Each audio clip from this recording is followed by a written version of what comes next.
Boa noite, aldeia, boa noite, fronteira, boa noite, religiosos de todas as nações.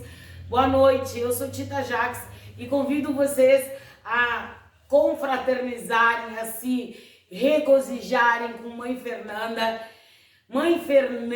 de Canoas, que está hoje na aldeia de Xangô, trazendo novidades, convidando vocês ao conhecimento e que a gente consiga levar as verdades e o exemplo que esta grande mulher é para todos vocês. Boa noite, Mãe Fernanda, obrigada por ter vindo. Boa noite, Mãe Tita, boa noite. É um prazer estar aqui na aldeia de Xangô. É um prazer sentir a energia desta casa, a energia dessa grande mulher que também tu és. Muito obrigada, Mãe. Nosso trabalho, a ideia do nosso trabalho do Pod Aldeia é a revitalização do axé. A gente quer trazer todas as coisas que são úteis dentro do axé, para que o axé não morra na trajetória da tecnologia, das evoluções, etc. Porque a gente sabe muito bem que muitas vezes lá na escravidão não tinha-se vela e velas de cores, e a inovação das cores coloridas das velas vieram fazer parte da nossa religiosidade, entre outras coisas.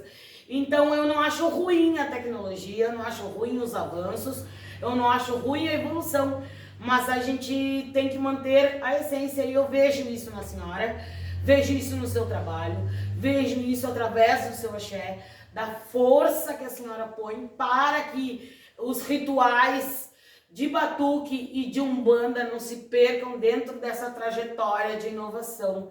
Eu queria que a senhora falasse sobre isso um pouquinho conosco. Ai, Tita, eu acho que a evolução faz parte do nosso dia a dia, do nosso crescimento, né? Mas tem certas coisas que não tem como se mudar. A Umbanda, principalmente, a Umbanda para mim é uma Umbanda sagrada. A minha Umbanda ali é uma Umbanda branca, através de ervas. E sempre que eu posso, com esse ritmo frenético que a Mãe Fernanda tem, mas sempre que eu posso, cultuar a Umbanda, o caboclo, o preto velho, o Cosme e Damião dentro de casa. E sempre que eu posso, eu faço sempre o melhor. A gente tenta sempre passar que a corrente, mãos dadas, a energia faz crescer. A tua fé faz modificar. Então, a saia branca, a batinha branca, o avental, é a nossa fé. E isso não pode mudar. Já no batuque, as coisas são muito evoluídas para mim, tá? Eu quero oferecer o melhor para o Pai Chapanã Sapatabarum e até mesmo para todos os orixás que estão dentro daquela casa. Que hoje passam de 1000 orixás. Nossa, que lindo! Então, tu entra dentro do quarto de santo, tem 1000 vidas ali dentro. Tem 1000 octavos ali dentro. Não são números, são cada um é uma vida, uma trajetória, um pedido, uma crença. Cada um tem seus defeitos e suas qualidades, porque o orixá é mútuo. O ser humano é pecador. O ser humano se perde um emprego, se perde um marido, se tem alguma situação de dinheiro, já muitas vezes não acredita mais no orixá. Não acredita mais no caboclo, não acredita mais no preto velho, não acredita mais na sua fé. Então eu prego isso, que com a evolução, ou com a saia branca, ou com a saia de pedra, ou com o lustre maravilhoso, ou com a tapera que seja, tu tem que ter a tua fé. Tu tem que acreditar que realmente dias melhores virão. Que a gente vai perder sim, que a gente vai chorar sim, que a gente vai lamentar sim, porque está escrito alguma coisa nessa terra, nesse mundo, que a gente tem que passar. E muitas vezes que a gente passa de ruim é para nos tornar mais fortes amanhã. E isso eu não enxergo todo dia. Eu não enxergo aquela vontade de realmente passar por cima do obstáculo. Eu acendo a minha vela, eu bato a minha cabeça, eu faço a frente do meu pai, mas nem tudo é perfeito. Nem tudo é o brilho, nem tudo é a roupa, nem tudo é a maquiagem. Muitas vezes a gente chora lá dentro, a gente lamenta lá dentro. Mas por mais que eu lamente, por mais que eu chore, eu tenho que acreditar que naquelas paredes, que pode ser linda hoje, aquelas paredes têm o meu orixá. E tem a lindeza da Mãe Fernanda, tem o bem-querer da Mãe Fernanda. Então a evolução existe.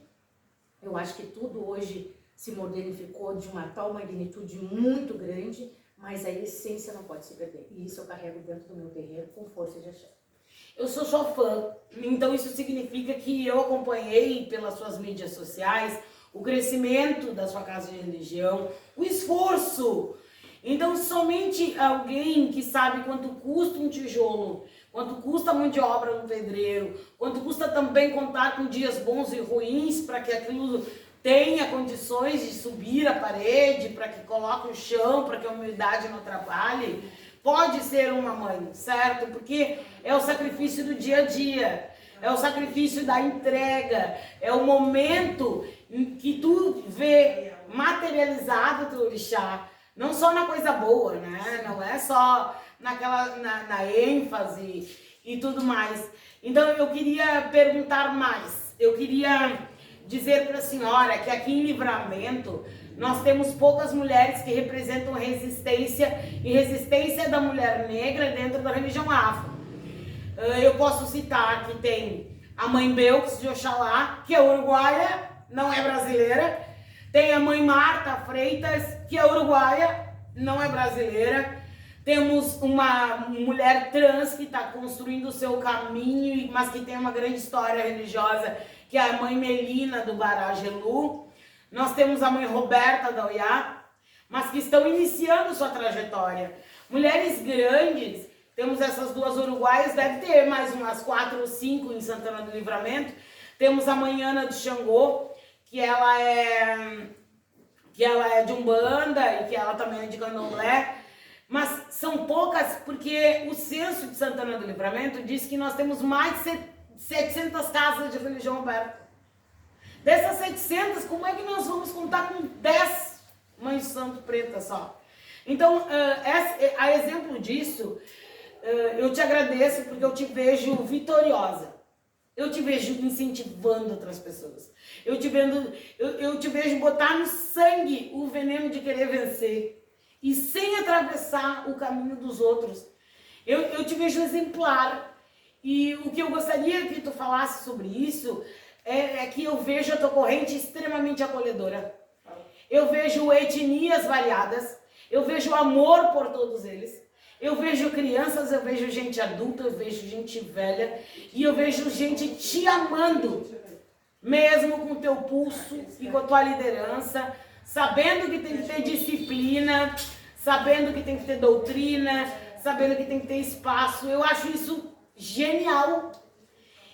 Eu quero saber qual é o tamanho desse teu coração, que cabe tanta gente, e tu consegue te solidarizar com gente que precisa de ajuda hoje, mas também consegue dar caminho pra gente que vai precisar amanhã. Eu vou ser muito sincera.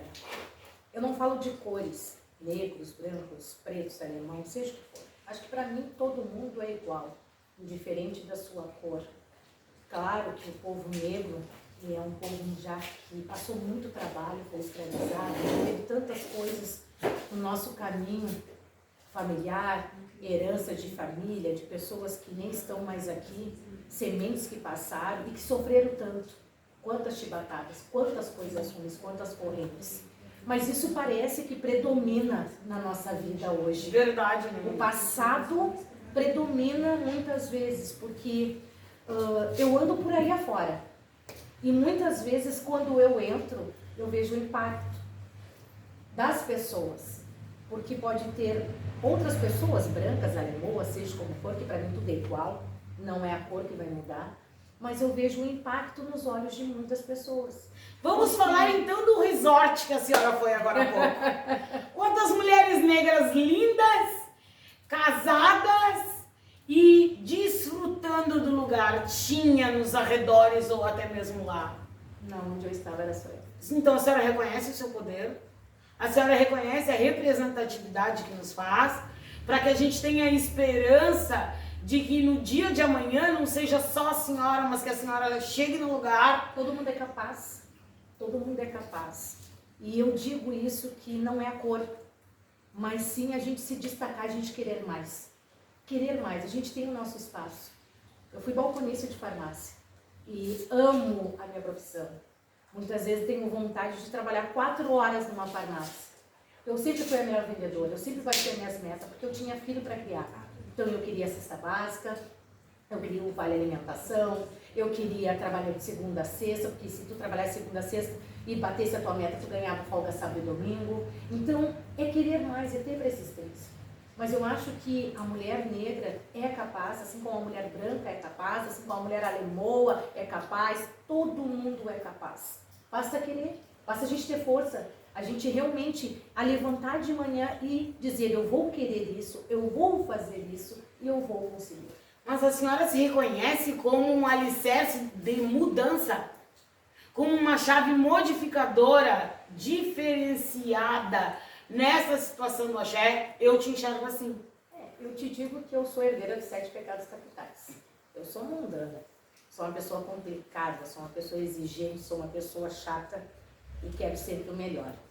Se eu puder oferecer um prato com uma rapadura, eu quero oferecer com 50. Isso quando eu não tinha nada e hoje quando eu tenho um pouquinho mais. Então eu acho que a tua dedicação e a tua entrega é o que te torna forte, é o que te faz capaz e que faz acontecer a vida das pessoas. Só que muita gente não se doa, não se entrega. Muita gente vai ali, bate a cabeça, acende a sua vela, dá o abraço, pede a benção, vira as costas e vai embora. E nunca vai ter nada. Porque o Exu é mundano. O Exu trabalha em cima do teu propósito, da tua mente, do teu rogar, do teu coração e das tuas exigências. Mas o orixá só te dá aquilo que tu é merecedor. O orixá, tu pode ter muito ou ter pouco. Uma vela ou 1 milhão. Ele vai te entregar aquilo que está aqui, ó. Aquilo que for de pureza, aquilo que for verdade. Aquilo que não for, tu não vai ter. Tu vai dar volta em círculos e nunca vai ter nada. Verdade, mãe. Porque não adianta insistir para os ancestrais que nos mimem. Se nós que temos que estar à disposição deles e não eles de nós, né? Uma conhecida minha diz o seguinte, orixá não é meu escravo e não pode ser. Porque ele já foi e não é esse momento dele ser. É a gente que tem que compreender tempo, espaço, história e condição religiosa, não é? Acho que o orixá é vida, né? O orixá caminha contigo. Eu vivi momentos bem difíceis da minha vida neste ano, no dia 30, mais precisamente 31 de maio. Eu fiz uma cirurgia, eu passei muito mal na minha cirurgia e tive que fazer uma segunda cirurgia em questão de 10 dias, nem isso. Nossa! Fora os fatores que aconteceu pós isso. E acho que no meu pior momento, que eu não tinha força, eu fiquei tão debilitada, eu coloquei um adesivo de morfina, porque eu sentia muita dor. Só que eu usei o adesivo mais forte que tinha. E a morfina, ela te dá uma reação. Verdade. Né? Então, até no estômago, né? A minha reação foi a pior, foi a náusea, foi o vômito. Se eu tomasse um copo d'água, eu vomitava. E aí, chegou no terceiro dia, era para ficar 6 dias com o adesivo, chegou no terceiro dia, a comadre chegou e disse assim, o que tu tá fazendo? E eu, automaticamente, eu estava tão fraca, escutar aquela voz, eu pensei, verdade, o que eu estou fazendo?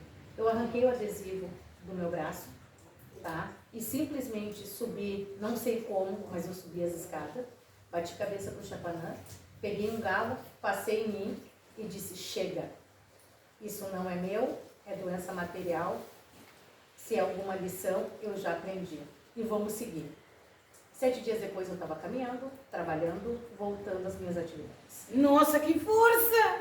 E é por isso que é um exemplo, entende? Não se deixou a lamúria do sofrimento, da dor, da carne. Não te fez cair, não te fez duvidar, não te fez dar volta, não te fez rejeitar, não te fez não querer mais a missão.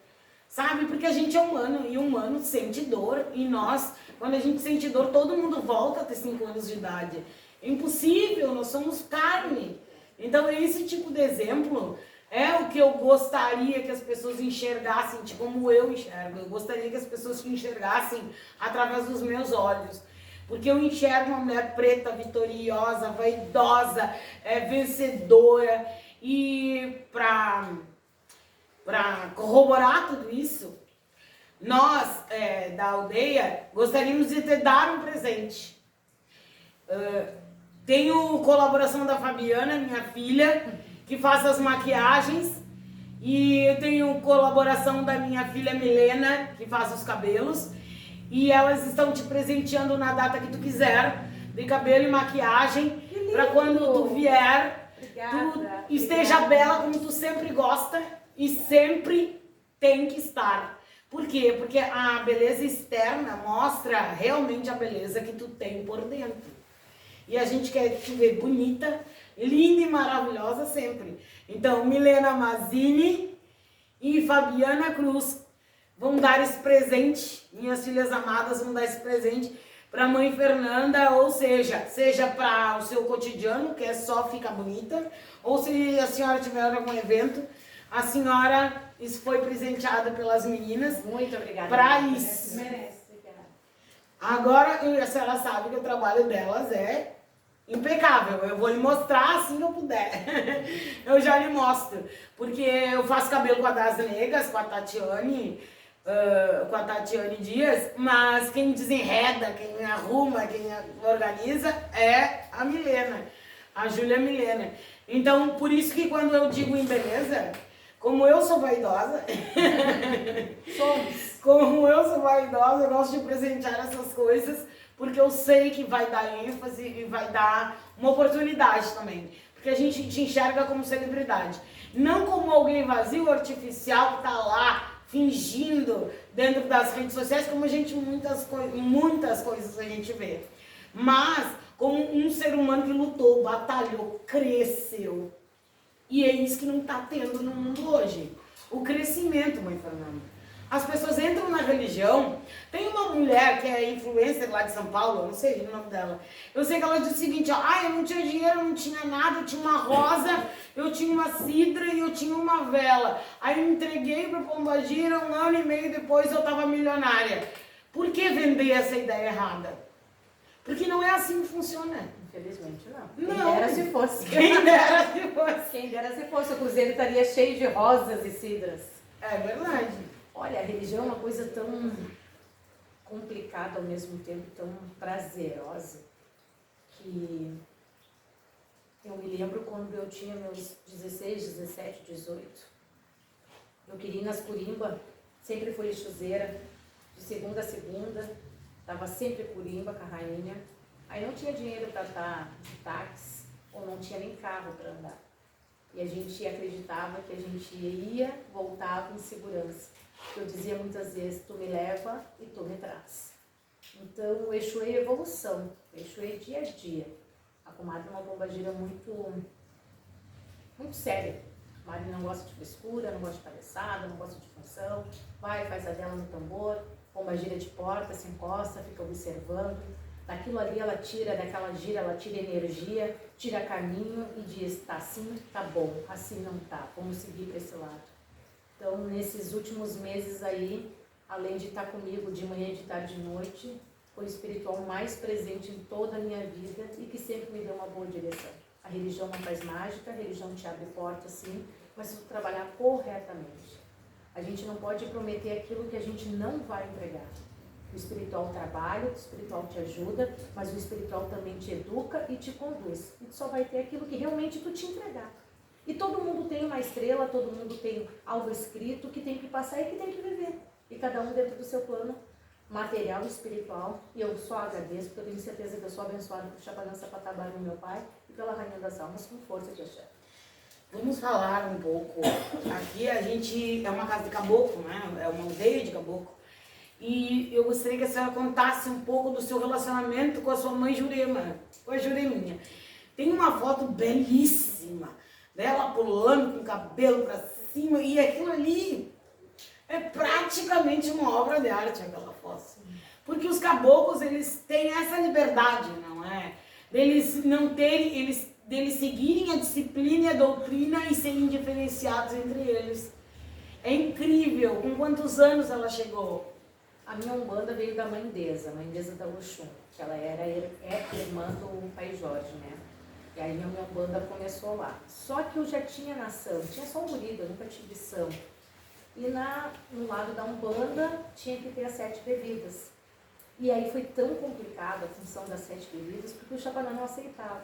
Uma vez a gente foi para a mata fazer a obrigação, e a Jurema sempre foi muito revoltada. A pegava e atirava minha cabeça lá pro outro lado. Flecha, né? Sabe? Era uma coisa surreal. Uma vez ela me deu com a minha cabeça com a pedra dentro da água. Então eu não queria saber da função do caboclo, não gostava dessa função de caboclo, não gostava da função de preto velho. E ó, o preto velho nasceu bem dia 27 de setembro, bem dia de Cosme e Damião, a minha Maria Conga. E tudo foi assim aos poucos. Depois que eu fui para a mão do Pai Jorge, o Pai Jorge foi meu pai de santo, o Pai Jorge fez os cruzamentos na imagem da cabocla e nas minhas mãos. Ele disse, não vamos botar nada na tua cabeça, porque o chaparã não aceita.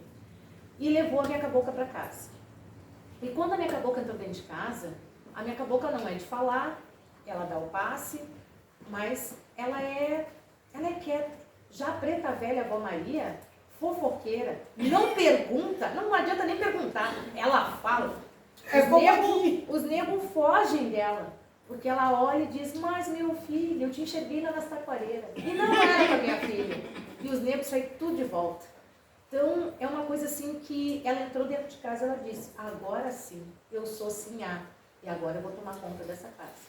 Então, a Jureminha e a Preta Velha já têm 17 anos de existência, minha Umbanda veio bem depois do que o Exu, a Rainha vai fazer 29, dia 1º de novembro, e a Umbanda 17 anos e é a minha força.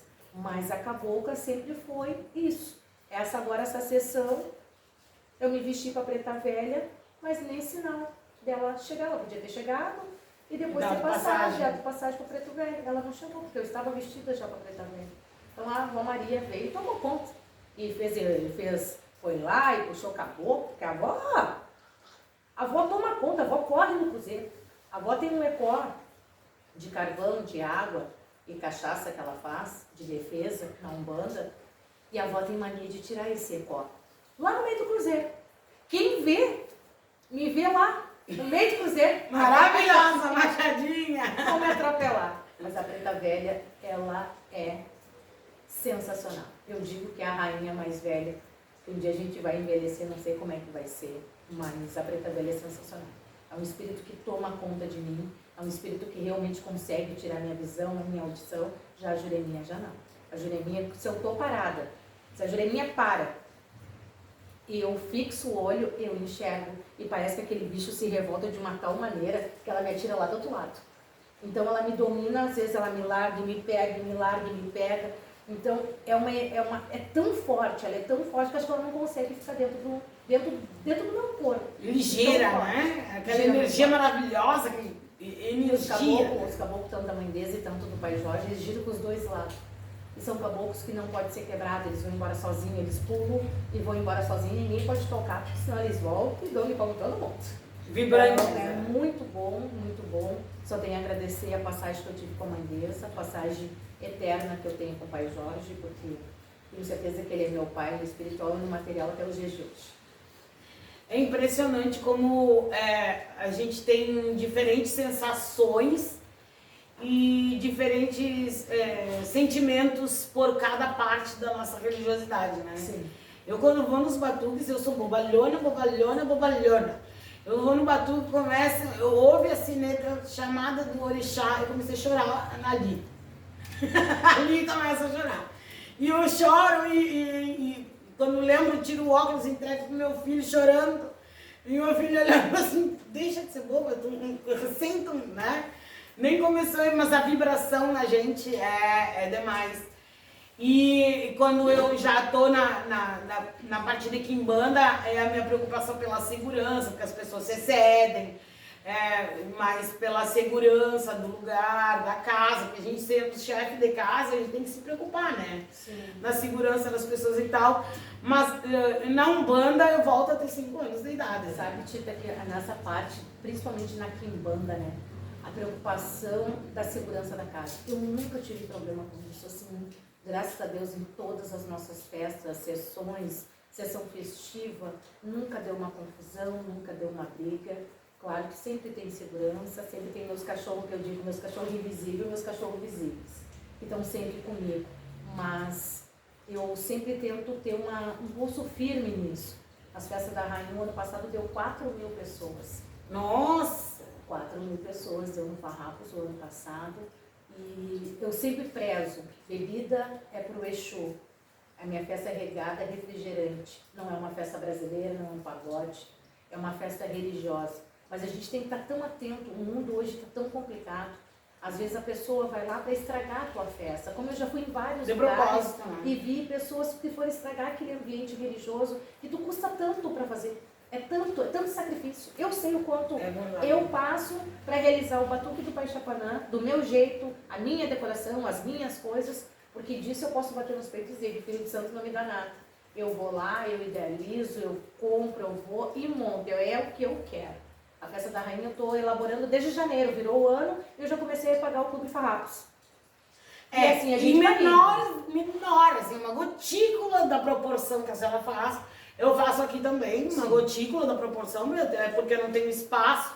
E nós somos poucos na nossa corrente. Então, eu sou outra que faço assim, eu penso lá longe. Não, peraí, a festa é lá e já tem que começar agora. Gente, então, mas hoje eu tenho essa proporção, mas lá atrás, eu tinha 3, 4, 5 filhos de santo, eu também era assim. Entendeu? Vamos fazer, mas vamos fazer bem feitinho, fazer bonitinho, bonitinho. Eu comecei com a toalha de TNT e passava uma fita e grudava aquela fita com cola quente para ficar bonitinho. Então, é o teu jeito, é a tua dedicação, é teu mimo. Eu sempre gostei de fazer as coisas bem feitas. Hoje, numa proporção um pouco maior, sim. Mas lá atrás também era assim. E lá atrás eu não tinha 100 filhos. Eu tinha 3, 4, 5, 6. E nem tinha quando eu comecei. Então, eu acho que não é um muito ou pouco. É o que tu faz com amor, com carinho. Claro, se tu puder entregar e poder fazer mais, tenho certeza que o caboclo, preto velho, o Exu, tenho certeza que vai agradar e agradecer. Mas se a pessoa não tem e fizer o mínimo com amor e com carinho, vai ter a mesma retribuição do que o outro que faz enormes festas e etc. Mas eu acho que gostei do que tu falou sobre a gente cuidar da casa, zelar e se preocupar, porque hoje em dia, infelizmente, as pessoas, muitos não fazem religião, fazem parte de família.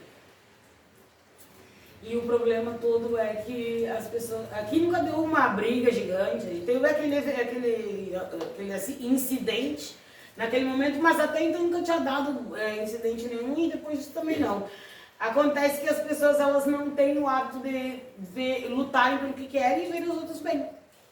Não é? Então assim, não valorizam a própria luta, não lutam pelo que querem, daí por consequência não sabem valorizar a luta do outro. Desmerece, menospreza. E aí acontece isso. Muitas vezes as pessoas vão para esculhambar mesmo, com o intuito de estragar, mas esquecendo que nós somos entidades, né?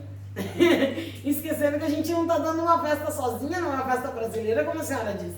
Então, não sendo uma festa brasileira, as pessoas têm que entender que os donos da festa gostam de organização. Vamos falar sobre orixá um pouquinho. Eu vi como são as coisas, né?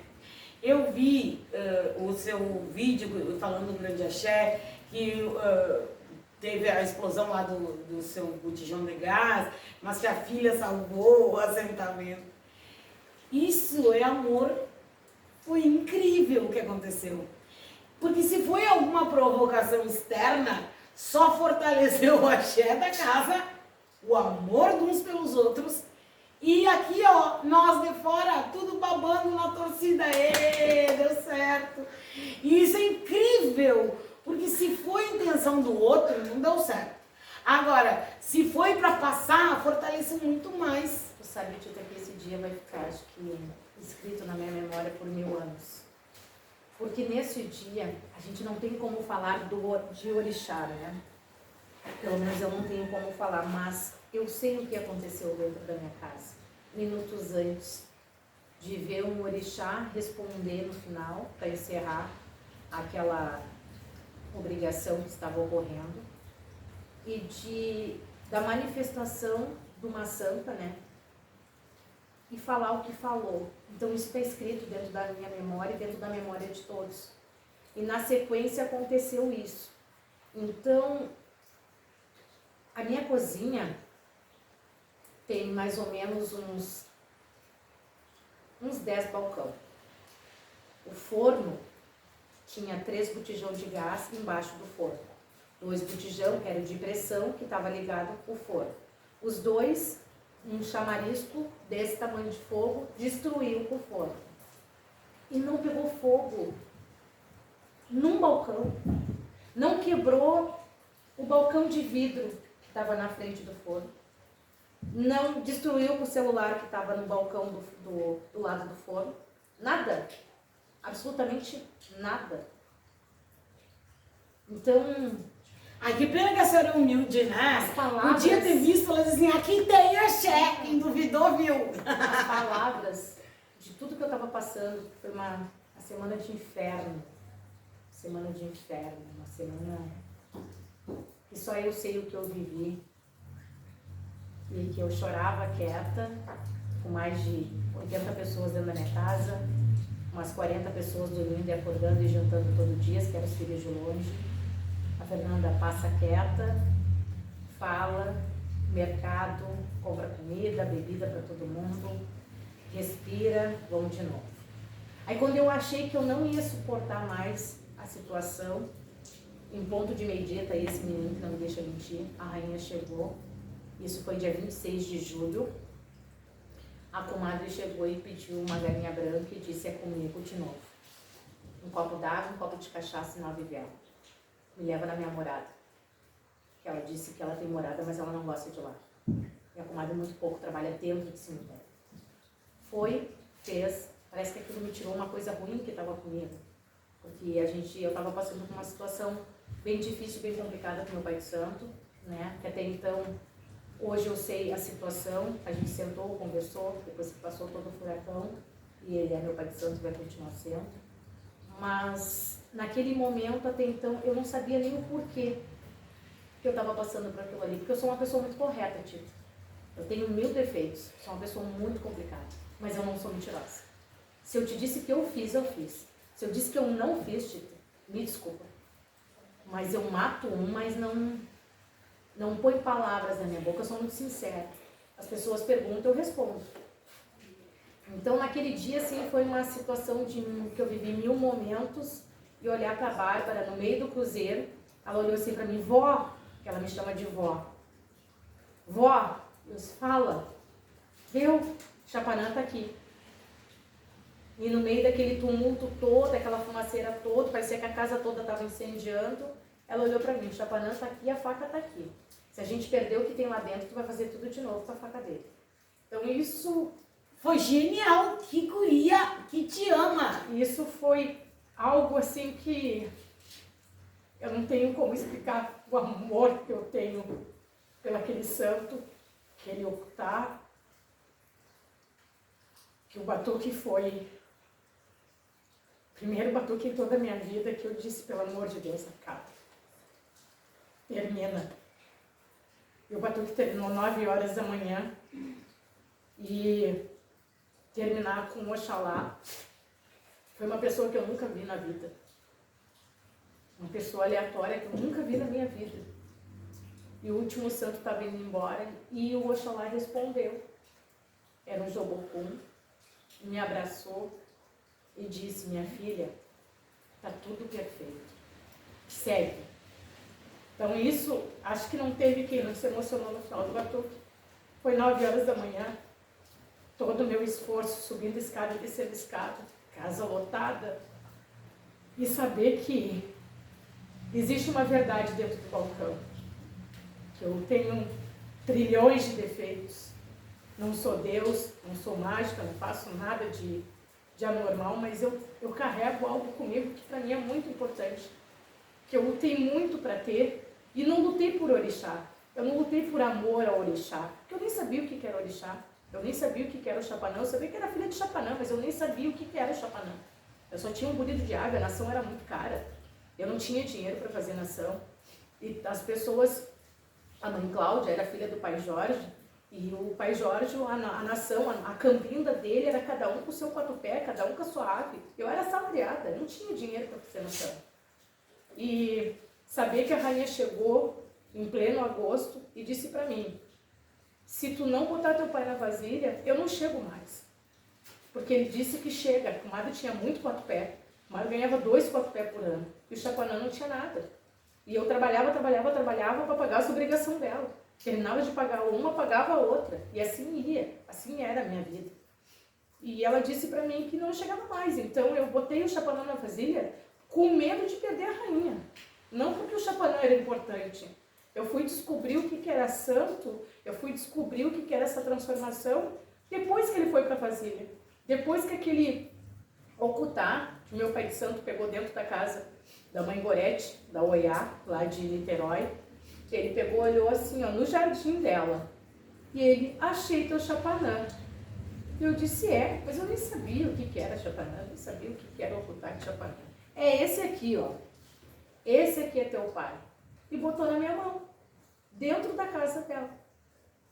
E é meu pai até hoje com o mesmo Okutá, e aquilo se tornou uma força surreal na minha vida, quando ele botou ele no meu colo e disse, o nome dele é Chapanã Sapatá Barum. Esse é o nome do teu pai. Então isso para mim, as pessoas falarem, as pessoas disserem que é castigo de orixá, nossa, então eu quero ser castigada pelo meu pai pro resto da vida, porque o que ele me ensinou foi que existe realmente uma força maior dentro daquela casa. Tinha mais de 100 pessoas, um monte de criança, ninguém se machucou, ninguém se feriu, o forno ficou queimado, torrado, preto. No outro dia eu fui lá e comprei um forno melhor, tá dentro de casa, e a comadre chegou e disse, não queimou nenhum balcão, mas para dar sorte, põe todos esses balcões fora e tu vai comprar tudo novo. Para dar sorte, seu Fernando, porque aqui existe orixá. Então, só eu sei o que eu vivo. Só eu sei o que é meus dias, o que é minhas noites, o que é. E Chapanã Sapatá Barum, para mim, se tornou tudo. Não é porque o meu pai transformou a minha vida, é porque o amor que eu tenho para aquele orixá, de ver a casa pegando fogo e ninguém me deixava passar pela porta, que era uma fumaceira que não dava para enxergar nada lá dentro. Eu digo, meu Deus do céu, o que vai acontecer? E chegar dia 29 de julho, casa lotada, meus filhos, meus netos, meus bisnetos, que hoje eu tenho, numa família grande, e ver todo mundo lá, e passar tudo que eu passei, sem saber pelo que eu estava passando, e depois saber da verdade, e ficar pensando muitas vezes, poxa vida, tem coisas que tu olha para trás e diz, será que tu me conhece mesmo? Porque eu tenho 1000 defeitos, gente, mas mentirosa não sou. Nunca fui e nunca vou ser. Eu morro falando a verdade, mas mentirosa. Mas esse é o luxo, sabia? Isso é o tesouro, isso é a riqueza. Poder falar o que quer, sem precisar usar subterfúgios, mentiras e coisas desse tipo. Eu não consigo ser mentirosa porque me falta vitamina B12. E eu me esqueço das coisas que eu digo. E eu ia me encrencar horrores. Mas os valores morais, a conduta, esse é o exemplo que eu enxergo em ti. E é isso que eu vejo tu transmitindo dentro do teu terreiro. E eu acho que tu tá multiplicando o axé e incentivando as pessoas a serem melhores a cada dia. Porque isso tá faltando e isso é religião. Isso é religião nua e crua. Isso é transformar a pessoa, fazer com que a pessoa entenda que tem que pagar suas contas, que tem que levantar cedo, que tem que trabalhar, que tem que lutar, que não pode terceirizar a sua felicidade, a sua prosperidade, o seu sucesso. É isso que eu enxergo em ti. E é por isso que nem eu te disse anteriormente, que é bom estreitar elos com gente que é exemplo, e bom exemplo. Porque na Terra está faltando isso. Então eu quero desejar que o teu pai, o grande e maravilhoso orixá, te dê saúde, te dê longevidade, te dê vida plena, te dê tranquilidade, te dê esperança, te dê continuidade e que tu jamais desista, por mais chato que seja o fardo. Olha, o ser humano é a pior criação de Deus, porque como incomodam. Então eu espero que tu não adoeça nunca, nem do fígado, nem dos rins, é tanto incômodo que eu sei que tu deve carregar. Porque as pessoas terceirizam ao Pai de Santo, terceirizam ao Orixá, terceirizam ao Exu, aos caboclos, os seus problemas e problemas que muitas vezes arranjaram sozinhas.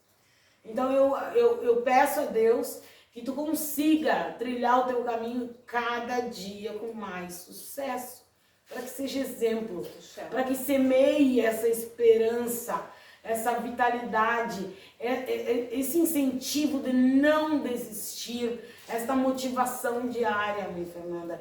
Porque muitas vezes as pessoas vêm nos terreiros e, como a senhora disse, bate cabeça, faz isso, faz aquele outro, mas não tem a entrega, não tem o emocional, faz no automático, né? E aí fazer no automático é um problema, porque daí não tem o que move, que é a verdade. Então eu quero lhe agradecer, eu quero festejar a sua estadia conosco, festejar a sua luz brilhante, a sua energia dentro da nossa aldeia e desejar somente coisas boas no teu caminho, porque eu sei que se a senhora tiver, todos os que estão ao seu redor também terão. Tita, é um prazer estar aqui mais uma vez. Muito obrigada pelo carinho de sempre. Muito obrigada por me abrir as portas da tua casa. Me senti tão acolhida, a primeira, a segunda, e tenho certeza que vai vir muitas mais vezes para a gente confraternizar uma conversa, uma sessão de caboclo, uma sessão de preto velho, uma sessão de Exu que seja. Conte comigo, neste mundo, em outro mundo, em outro lugar, com força de Axé. Também, mãe. Muito obrigada, obrigada. Obrigada, Tita. Obrigada de coração. Obrigada.